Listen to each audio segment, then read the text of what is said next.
Bienvenidos a este MOOC denominado Cuidado, Protección y Prevención de la Violencia. Es el rol de la enfermería en la prevención de la violencia entre parejas. Y nos acompaña Francisco Javier Rodríguez Díaz, que es un experto en investigación en relaciones de noviazgo, tanto en parejas adolescentes como en parejas jóvenes. Bienvenido, Francisco. Muchas gracias por darme aquí cabida y por la atención que estoy recibiendo. Esta entrevista ha sido preparada especialmente para que sea observada por estudiantes de posgrado, de pregrado, que están interesados en realizar investigación en violencia entre parejas. También lo pueden observar ciertos profesionales que tengan la inquietud de hacer investigación en esas áreas. Por eso he construido algunas preguntas que son bien útiles cuando uno está empezando en la investigación. Por ejemplo, ¿cuál crees que es la mejor perspectiva teórica para comprender los estudios de violencia? Vamos a ver, ante todo, buenos días. Perspectiva teórica. Hay muchas perspectivas, se han venido llevando a cabo diferentes posicionamientos. Todos han tenido sus aspectos positivos y sus aspectos negativos. En la actualidad, yo recomiendo siempre a mis estudiantes un artículo de la doctora Hamby, que está editorial de la revista Psychology of Violence, que trabaja en el ámbito de la conceptualización de la violencia, y ahí analiza los diferentes posicionamientos teóricos. Hoy en día, más que hablar de posicionamientos teóricos, nos estamos llevando a microteorías. Y esas microteorías se fundamentan principalmente en conceptos muy fuertes que dan paso a modelos, y estos modelos análisis de la realidad concreta, y esos análisis de la realidad a factores de riesgo, y eso nos lleva a partir de ahí a proponer diferentes programas de intervención y prevención, donde volvemos otra vez a las microteorías. Toda teoría tiene un aspecto positivo y toda teoría tiene un aspecto negativo. Hay que adaptarlo a los diferentes factores y a las diferentes realidades. Interesante.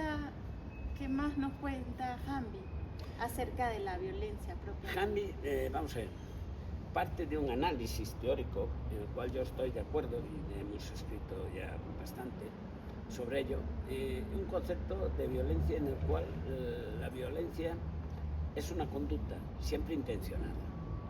Si es intencionada, tiene unas normas, unos valores, unos sustentos, unos estímulos, unos, digamos, factores que la van a sustentar. Es intencionada. En segundo lugar, no solo es intencionada, sino que tiene una finalidad clara y evidente.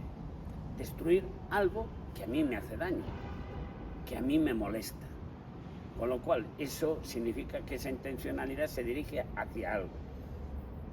Y en tercer lugar, ese algo no tiene por qué ser una persona, puede ser un objeto, puede ser un animal. Con lo cual, lo que busca es causarle daño también a alguien, para producir un efecto sobre alguien. Y aquí Hamby utiliza 4 criterios para una conducta considerarla violenta. Uno sería el de intencionalidad, que la conducta siempre es intencional. Uno sería el no deseado, que no es deseado por la otra parte, esa conducta propiamente dicho. Otro que no es esencial para desarrollar el éxito de ese comportamiento. Y después el cuarto, que es dañino, le produce un daño a la otra persona.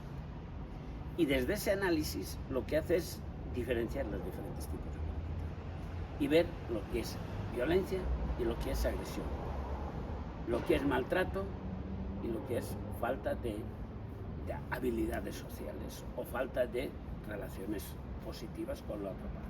Es decir, analiza la convivencia y ahí presenta los diferentes modelos, donde ella va a sustentar principalmente el modelo ecológico de la conducta, y va a postular como el más cercano el posicionamiento teórico del ámbito de la salud, pero básicamente sobre esos 4 fundamentos y sobre la noción de conducta que es intencionada, que es destruir, producirle daño a alguien porque a mí me molesta, y tercero, que es no sobre la persona, puede ser sobre un objeto, sobre cualquier otro algo que le moleste a esa persona. Es decir, ¿y esto se aplica a los diferentes tipos de violencia? Siempre se da. Si no, no es violencia, puede ser con una conducta agresiva. Vamos a ver, hay realidades donde esas conductas no son sustentadas. Tenemos un problema, hablando de violencia en el noviazgo, que es la percepción del maltrato. ¿Cómo percibo yo el maltrato? En una realidad, yo recuerdo un verbo que teníamos nosotros, que significaba la tolerancia, a la hora de utilizarlo, que en Europa se veía como un aspecto negativo, y en Latinoamérica estamos teniendo aspectos positivos, que significaría la atención hacia la persona, me retiene. Y retener a alguien es imponer algo, es coerción. En Europa se ve como violencia coercitiva. En cambio aquí, me retiene se ve como cariño, porque me quiere. O como un acto de protección. Exactamente. Hacia mí. Hacia ti, claro. Ahí, pues no es una protección. Es un beneficio para él contra un daño para ti. Porque me retiene y no me deja marchar. Luego ese término tiene diferentes perspectivas. Luego la percepción de la violencia cambia. Pero después también depende de los contextos. Si yo he vivido con la violencia, esa violencia yo la voy a ver naturalizada. Y la violencia naturalizada, básicamente, que estamos viendo, es el desapego y la humillación. Y la coerción ya está apareciendo como un aspecto ya más negativo, pero el desapego, la humillación, cuesta mucho más verlo como violencia. Se está más integrado en nuestras normas y valores. El amor romántico, la necesidad del hombre de tener esa imposición, de ver el hombre que sea el que tenga que traer el sustento, tenga que traer la seguridad al hogar. Luego le deja una postura mucho peor a la mujer, que en donde esa seguridad y ese sustento no es obligación de ella. Así es. Luego, claro, eso es maltrato. Luego, la gente no se percibe como maltrato, no se percibe maltratada. Y tenemos ahí hay una pregunta que nosotros, bueno, tú lo sabes muy bien, que la estamos viendo y estamos trabajando, es: ¿has sentido miedo alguna vez de tu pareja? Exacto. Siente miedo, pero no se sienten maltratados. Es incompatible. Es incompatible. Sentir miedo y no estar maltratados es imposible. Así es. Pero puede ser que me sienta maltratado y no intente separarme. Y si me intento separar, tenga una cantidad inmensa de separaciones, 6, 7 intentos de separación, porque no tengo apoyo y luego me siento atrapado y vuelvo a la misma situación de maltrato. Sí, es verdad, es una de las cosas que nos está sucediendo, y también esa falta de percibir, o sea, las veces que hemos hecho los estudios, muchos adolescentes o adultos jóvenes nos preguntan: oye, ¿y esta parte de desapego es maltrato? ¿Dejarle de hablar a alguien es maltrato? ¿O dejar de darle la información que necesita? ¿O apartarme? ¿Pero por qué? ¿Por qué? Precisamente, ¿por qué lo haces? Ajá. La pregunta es muy sencilla: ¿por qué lo haces? ¿Por cariño? No. ¿Lo haces para conseguir algo? Pues si es una conducta intencionada, que tiene un aspecto de destruir algo que la otra persona no quiere para ti, y además lo diriges a ella, hacia un objeto, por ejemplo, romper una foto, por ejemplo, romperle un vaso que para él le recordaba su época estudiantil, o a ella. Por ejemplo, no ir a visitar a los padres de ella, no ir a comer a los padres de ella, a ir a comer junto a los padres. Eso es un desapego. Dice: no me interesan tus padres, no me aportan nada. No, esos son desapegos familiares, te afectan a ti, te hacen daño. ¿Qué buscan? Aislarte. Y el aislamiento es la antesala del maltrato.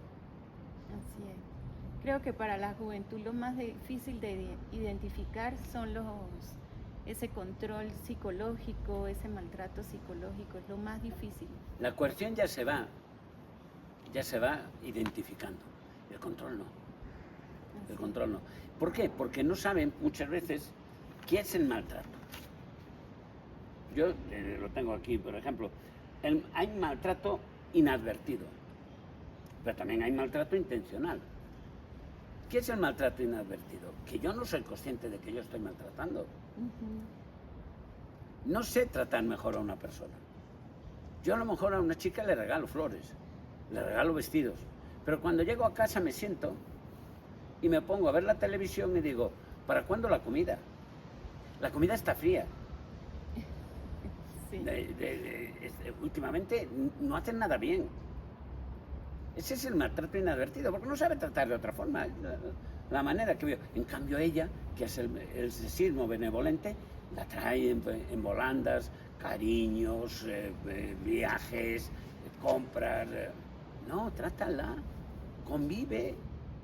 Es diferente, una cosa es la convivencia, otra cosa es el tratamiento. Eso es el famoso amor romántico, que yo te doy todo lo que yo tengo, y luego no es el cariño ni ese amor, y eso está condicionado hacia maltrato, porque todo llega a cansar. Así es. Todo llega a cansar. Sí. Otras preguntas que tenía y que me surge ahorita conversando contigo es, háblanos un poco más acerca del miedo y por qué cosas son las que impiden que yo reconozca que realmente estoy atrapada en una relación de maltrato. ¿Qué es ese aspecto que me impide mirar? A pesar de que siento miedo en la relación, ¿por qué no puedo mirar lo que sucede alrededor? Bueno, el miedo es un aspecto fisiológico. Yo tengo miedo cuando veo un lobo delante. Yo tengo miedo cuando veo un jabalí. Yo tengo miedo cuando no puedo controlar. Estoy en un ascensor y se me para. Yo tengo miedo cuando me pongo en una altura y no tengo una barandilla sobre que apoyarme y me tiro para atrás. Tengo miedo. ¿Por qué voy a tener yo miedo de una persona, entre comillas, a la cual yo quiero? Claro. Ahí tengo que ver. ¿Por qué tengo yo miedo? Tengo miedo porque si digo algo, me va a mí a costar algo. Costar entre comillas. Pues no voy a la comida con tu madre. Ya está. Luego me lo callo. Tengo miedo. Pero tengo miedo también a que un día le diga una cosa que no le guste y me dé un tortazo. Que después me pida perdón, es que me hiciste perder el control. Tengo miedo que no me respete. Que no me respete mis deseos, mi estado mental en un momento para tener una relación sexual. Tengo miedo a algo que a mí yo lo concibo como dañino, que no es esencial para él, que es intencional, pero que tampoco es deseado por mí. Y eso es una conducta violenta. Cuando yo tengo miedo, tengo una conducta violenta delante. Ahora, la pregunta es, ¿por qué mantengo la relación? ¿Por qué yo intento? Yo tengo una persona que intentó, ya lleva 16 veces intentando separarse, echándose de casa y volviendo a casa. Y esta última vez a mí me dice, Javier, porque vivo peor fuera de casa que en casa. Porque el hecho de maltrato es unos minutos, pero después tengo una semana de bienestar. Después tengo, a lo mejor para la reconciliación, nos vamos de crucero. Clase media alta es esta, porque el maltrato no es una cuestión de clase baja. Yo estoy diciendo de un profesor de universidad, no voy a decir el cargo ni la universidad donde es, pero ella también es profesora de universidad y intentó ya separarse 16 veces. Está atrapada. Está atrapada. ¿Y por qué? Porque ella busca una calidad, una forma, yo qué sé, y cuando sale ese apoyo externo no le hace comprender que ella tiene miedo y que va a perder.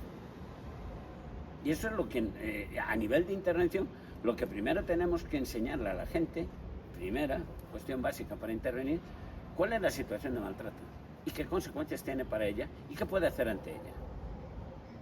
No consiste en decirle al chico, trátala bien, considérala, es una persona más endeble, es una persona más sensible. No consiste en eso. Es sencillo. Hay unas normas de convivencia y no te las puedes saltar. Es sencillo. El afecto y la convivencia, no hay más. Yo quiero estar con una persona porque tengo afecto hacia ella. Si no, no estoy con ella. Así es. Y si tengo afecto, tengo que seguir unas normas de convivencia. Si no, estoy maltratando. Para mí hay la Biblia mía sobre la Declaración de Derechos Humanos. Sobre esa Declaración de Derechos Humanos tengo una segunda frase. Mi libertad llega hasta donde llega la de los demás. Lo que más me fastidia es que lo dijo un ácrata, no lo dijo un demócrata. Pero es verdad, yo puedo hacer todo aquello que no moleste, que no le impida a la otra persona nada y que además para ella no sea dañino. Ahí podemos hacer lo que queramos, entre ella y yo, pero eso es convivencia y respeto. Sí. Luego el miedo, preguntar, fisiológico, sí, pero ¿por qué tenemos miedo? Yo siempre le pregunto cuando me contesta la chica, es que tengo miedo de estar con él. Digo, ¿por qué? No lo sé. Dime, ¿cuándo sientes miedo? Porque cuando se aproxima la hora de llegar a casa, ella va a sentir ese miedo ante el maltratador. Y tiene reacciones fisiológicas que se pueden comprobar que está teniendo miedo. Interesante. Otra pregunta, cuando nosotros estamos, por ejemplo, en tu caso que has hecho investigación en España, ahora que estás trabajando con un gran grupo aquí en Latinoamérica, ¿cuáles creen que son los desafíos que enfrentan los investigadores cuando van a trabajar temas de violencia de pareja? Muchos. Vamos a ver, en primer lugar, hay que tener cuestionarios adaptados a tu realidad. No sirven los cuestionarios americanos, no sirven los cuestionarios canadienses y no sirven los cuestionarios españoles. Eso de entrada. Hay que analizar la realidad. ¿Qué se entiende por violencia? Lo que nosotros no podemos es generar un problema donde no hay problema. Luego, ese es un problema grave, que no tenemos cuestionarios adaptados. Recuerda los problemas que tenemos con los verbos, por ejemplo, retener. ¿Cómo has visto aquí? ¿Cómo has visto allí? Yo le estoy diciendo algo que desea, que no genera miedo, que no desea atrapamiento, le estoy diciendo que es maltrato. Que tengo que generar un problema donde no hay problema. Entre comillas, porque para mí es maltrato, pero para que vosotros no. Lo que tendré es que respetar esa situación. Y en esa realidad tengo que trabajarla. Eso en primer lugar. Después tenemos un segundo lugar que es más fastidiado. Tenemos unos trabajos, unos aspectos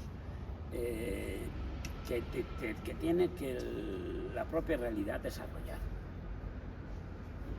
El reto no es solo evaluar, el reto es intervenir. Si yo evalúo y no intervengo, tira esos datos. No sirve para nada. Tengo que proponer algún tipo de intervención. Luego, ese programa de intervención significa trabajar en las escuelas, significa trabajar en nuestras calles, significa trabajar en nuestros medios, significa cambiar muchas costumbres. Y con el tiempo esas costumbres podrán dar lugar a unas relaciones totalmente diferentes. ¿Cuáles son las mejores? Las que socialmente se determinen o socialmente sean aceptadas por el propio contexto en el que vivimos. Nosotros estamos sufriendo, no solo cuando analizamos, por ejemplo, la violencia en el noviazgo, también lo estamos viendo, por ejemplo, cuando trabajamos con la violencia filoparental. También la noción de violencia es totalmente diferente. Cuando trabajamos con la violencia escolar, la noción de situaciones de violencia es totalmente diferente. Se ven como una situación, es que estamos haciendo una sociedad de niños débiles. No, hay que darle la vuelta a la tortilla. Estamos haciendo una sociedad de personas que respetan a nuestra Biblia, que son los derechos humanos, que respetan las normas de convivencia. ¿Eso significa que seamos débiles? Bueno, pues puede ser que en esa situación lo que tengamos que evitar es que los que son fuertes y no utilizan esas normas puedan llegarlos a utilizar y tengan que cambiar. Y eso nos lleva a trabajar, por ejemplo, la noción de delito, la noción básicamente de daño, la noción de miedo. Bueno, ahora en Europa tenemos una situación que nos están preguntando que hay que invertir mucho más en armamento. La pregunta es, ¿para qué? Claro, Si yo no invierto en armamento, el que invierta en armamento me puede a mí dominar. Luego toda mi teoría desaparecería, porque se perdería.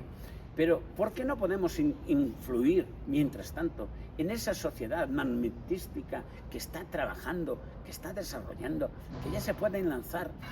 Leía el otro día que los chinos podían lanzar ya cohetes supersónicos, bombas atómicas desde el espacio. ¿Y por qué no, en vez de eso, no pueden lanzar ropa, no pueden lanzar comida, todo un ensayo balístico lo que cuesta? Claro, es cambiar la noción de valores y eso va a costar tiempo. Mientras tanto, tenemos que jugar en ese aspecto. Pues hay para que invertir en armas, para defendernos, no para atacar, para defendernos. Para trabajar, mientras tanto, en cómo producir ese cambio en la otra sociedad.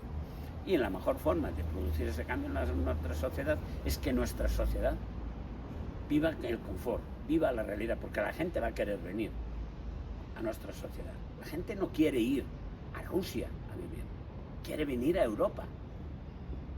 Y el problema que tenemos es cómo adaptamos a esa gente a nuestras normas y valores.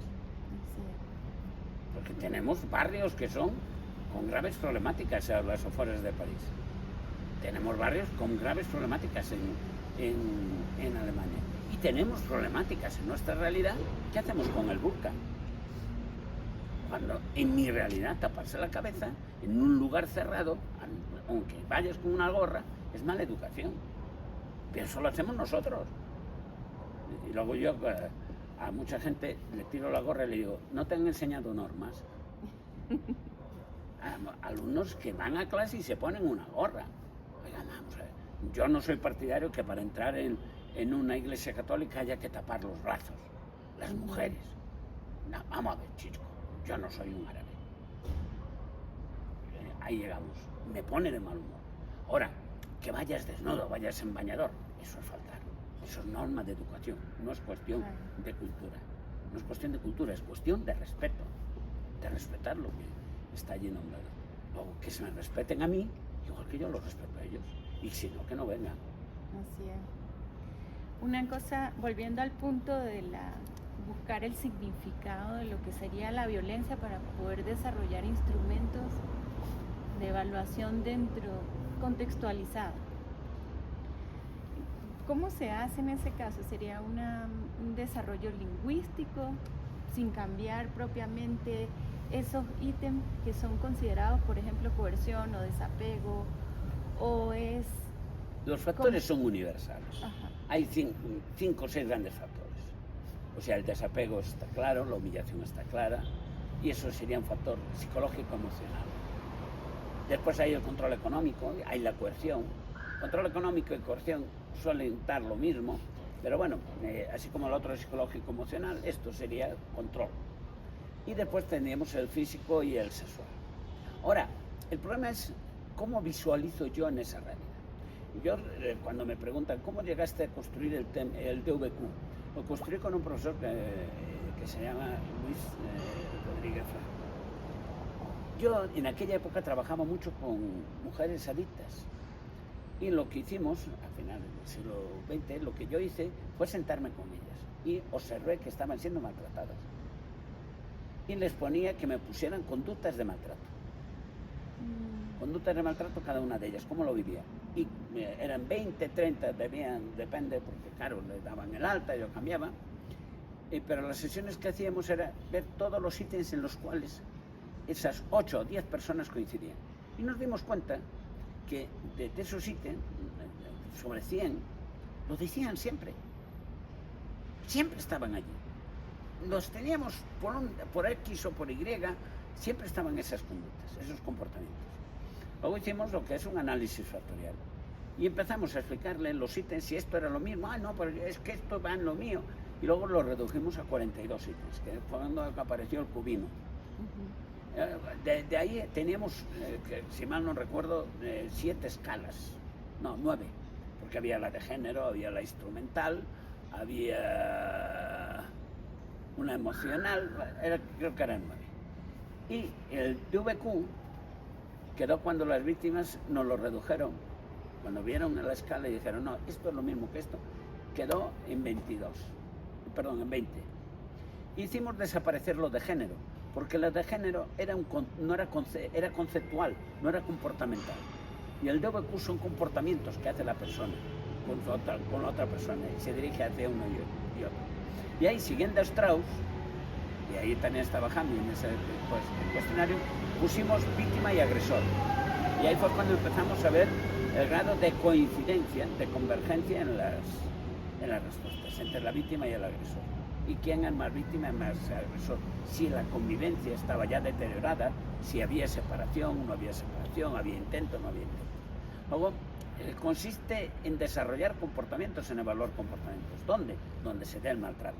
Luis trabajaba mucho más con los alumnos. Claro, yo tenía muchas situaciones de maltrato porque trabajaba con población, digamos, de riesgo de maltrato, que eran las adictas. Y él tenía una situación que era menor de maltrato, que era menos clínica porque trabajaba más con alumnos. Y los alumnos, gracias a Dios, no hay maltrato. Luego, ¿qué pasa? Si tenemos una población clínica, pues nos podemos encontrar con un 80 o un 90% de maltrato. Y ahí tienen las estadísticas, entre un 4% y un 95% en maltrato psicológico. En cambio, entre un 8 y un 30 y algo por ciento en maltrato físico o sexual. Claro, la diferencia está en el tipo de muestra que nosotros estamos utilizando, si es clínica o si es comunitaria. Si es comunitaria, el maltrato es más raro, con lo cual la escala Likert hay que hacerla desaparecer, porque no vamos a tener esas realidades, tendremos alguna vez y siempre. Es decir, tenemos 0, 1 y 2, pero si ya es clínico hay que diferenciarlo. Y ya tenemos 5 elementos de respuesta. Y ahí sí que en el clínico sí funcionamos. Y funciona muy bien la escala. En lo comunitario lo que tenemos es una reducción mayor de esos comportamientos y tenemos menos precedencia de comportamientos de maltrato. ¿Por qué crees que ocurre estos problemas de que cuando trabajamos con entrevistas autoinformadas, ¿por qué crees que hay el sesgo? ¿Por qué tenemos problemas para analizar las muestras cuando estamos en ese proceso del procesamiento de resultados? Antes de la pandemia, 2 años o 3 antes, empezamos a trabajar con parejas. Y éramos muy felices. Pero veíamos que después de cada entrevista nuestra, empezamos con pocos, tenían problemas y había rupturas. Y luego se quejaban. Es que ella no me dice lo que contestaba. Es que yo, ¿por qué le tengo que decir lo que yo he puesto? Es que ella me dice que esto es maltrato y eso, ¿verdad que no es maltrato? Es decir, cuando hay preguntas comportamentales de lo que tú haces o no haces, ahí lo tienes muy fastidiado. O es o no es, luego buscas apoyo. Tuvimos que pasar, y esto que estábamos con universitarios, imagínese usted cuando está hablando con personas de la calle normales. Oye, ¿tú por qué le dices? ¿Qué le has puesto esta pregunta? ¿Y a ti qué te importa? Luego pasamos a una segunda estrategia, decirle, vamos a ver, estas respuestas no las va a conocer ni él ni ella. Les aconsejo, y les llegamos a aconsejar, que no se lo digan, y ante la insistencia que mientan. Que digan la respuesta que él quiere esperar, pero que es una forma de que ustedes tienen que saber que eso le están siendo controlados por la otra parte. Ese es el control que muchas veces el agresor, mujer o hombre, trata de hacer sobre la persona. ¿Qué has dicho? ¿Qué no le has dicho? ¿Por qué lo has dicho? ¿Y a ti qué te importa? Luego, claro, es una forma, y teníamos problemas. Hoy ya tenemos menos problemas. Y nos dicen, cuando así hablamos con gente de afuera, nos suelen decir, ¿sabe que usted tenía razón? Que mintiendo le quedan más tranquilos y no tengo problemas. Dicen, es que no lo tienen por qué saber. Tú tienes una convivencia, si tú estás en esa convivencia y estás haciéndolo bien, él no tiene por qué pensar lo que tú le estás diciendo, lo que tú quieres. Tú haces una cosa para vivir y estar conforme con él. No lo haces para mentirle. Pero lo que yo quiero hacer con ese comportamiento o lo que yo vivo con ese comportamiento no tiene que coincidir con el suyo. No tengo por qué decir ni ponerme a explicar porque yo considero... yo suelo poner un ejemplo en este caso. Me decía, no, es que a mi mujer cuando queremos hacer el amor siempre le duele la cabeza.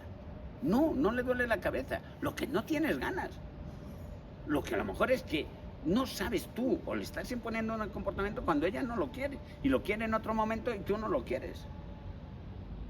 ¿Por qué le tengo yo que explicarme, volverme loco con él, explicándole por qué yo no quiero? Le digo, me duele la cabeza.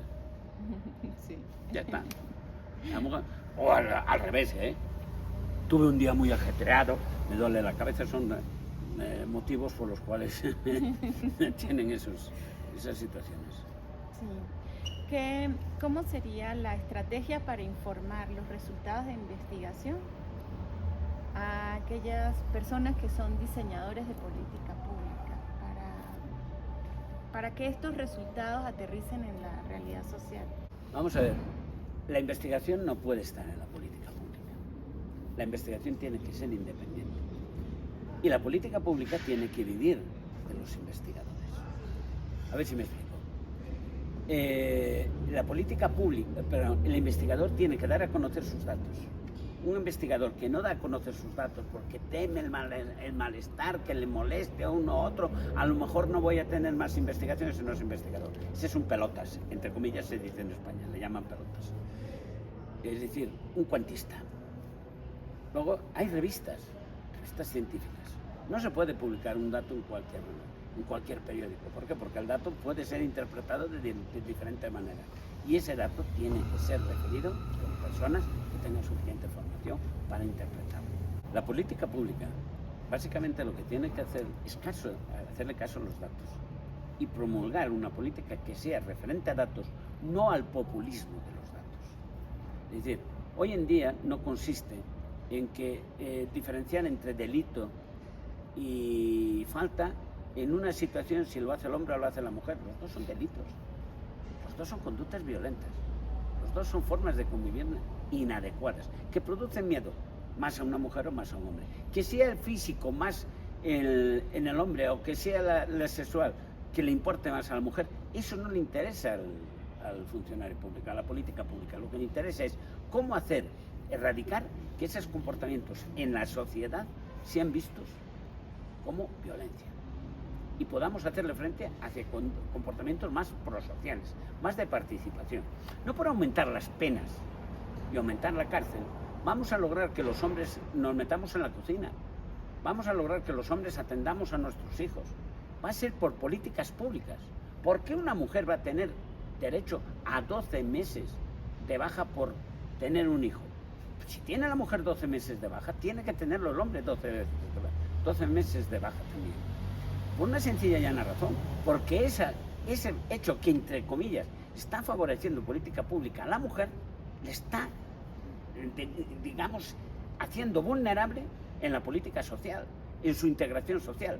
Porque yo soy empresario y sé que tú vas a tener un hijo, no te voy a contratar.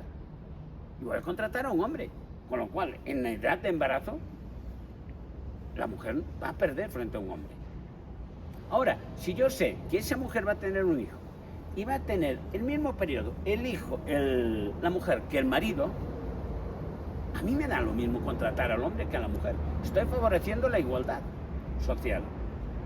Lo que no estoy haciendo es diciendo que esto nada más, esto es cuestión de la mujer, es la que ha parido. No, la que hemos aislado durante un periodo para tener un beneficio social. Y el hombre tiene el beneficio social porque no lo hemos aislado. Luego la igualdad es que tengamos todos lo mismo, la misma situación. En eso me encantan los políticos socos. Porque dicen, no, es que el hombre no puede porque la mujer, como, bueno, pues tengo en su empresa, tengo un lugar donde la mujer pueda darle el pecho al niño. Y se la trae el marido. ¿Y el marido qué pasa? ¿No sabe cambiar pañales? ¿No sabe hacerle una gracia al niño para que deje de llorar? ¿No sabe pasear al niño? ¿No sabe llevarlo al médico? Es inútil. No tiene dos manos como la mujer. No tiene una cabeza. Así es. Pues luego tendrá que tener el mismo periodo uno que otro. En España, el periodo se puede dividir. y no se divide. El 97-98% es para la mujer ese periodo de baja. Y eso va contra ella a la hora de la inserción laboral. Porque laboralmente yo soy empresario y la voy a tener de baja. A mí, como Estado, la voy a tener de baja y voy a tener que pagar 2 sueldos, pero voy a tener que pagar 2 a nivel de seguridad social. Qué bien, ahora ya tengo mujer y hombre, cada uno a su lado. Ya está. Yo tengo que contratar a un trabajador, no tengo que contratar a un trabajador que no va a estar de baja. Eso con respecto a la política social. Pero después viene la situación de maltrato. Miren, hay que empezar a no ver a la mujer como un objeto sensible, suave, tratarla bien. Hay que verlo como un ser humano, con el cual hay que convivir, igual que yo convivo con otra persona. Se acabó. Hay personas que saben convivir o no. Luego, una de las asignaturas pendientes, yo no hablo de educación cívico y social, yo vengo de ese periodo franquista y eso está ahí, si no lo escucha, no. Pero sí de obligaciones y derechos que tienen las personas. Sí se puede meter, y que sea no una asignatura con ese nombre, que sea transversal, que se tenga que dar en matemáticas, en ciencias y en sociales. Y hay ejemplos de ello. Esa transversalidad es la que va a tocar y la que va a dar esas nociones de convivencia y las va a meter en todos los lados, porque la escuela no solo uno de los objetivos es el conocimiento, pero hay otro, es la convivencia. Y eso es lo que tenemos que meter. Luego eso es la prevención. Y ya cuando tenemos la situación de intervención, cuando ya hay una realidad de maltrato, hay lo que ya sí tenemos que intervenir socialmente. Y según la gravedad, que se puede pausar o no, de que tenga unas consecuencias la propia conducta. Y hay programas de éxito, el programa de Marisol Lila, a mí me gusta, de la Universidad de Valencia, es un programa que para maltratadores, y en vez de meterlos en la cárcel, vayan al programa y está teniendo unos éxitos, unos resultados muy significativamente buenos. ¿Cuál es el nombre del programa? No me sale ahora, es de Marisol Lila. Marisol Lila y Enrique Gracia. Esos son de esos programas de reeducación de agresores. Exacto, pero que no hayan pasado por la cárcel, primera agresión. Y después en la cárcel sí hay programas ya propiamente dichos, como el de Enrique Echeburúa, como la UT pero esos son ya para de niveles. ¿Cómo se llama el programa de Marisol? No lo recuerdo en este momento, pero eso te lo digo después y te lo puedo decir. La última, ¿qué recomendación le daría a los profesionales de la salud para que están en su ámbito operativo, en los centros de salud, en los hospitales, sobre la detección temprana de problemas con pacientes? Vamos a ver, en primer lugar es difícil decir esto que voy a decir, que sean valientes, porque ellos lo detectan.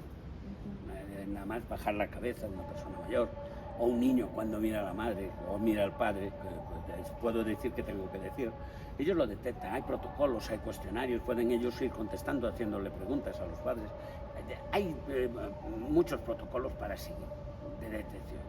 Otra cuestión es, volvemos a lo mismo que en la escuela ¿para qué está? ¿Para dar conocimientos únicamente? ¿La salud para qué está? ¿Para nada más detectar problemas de salud?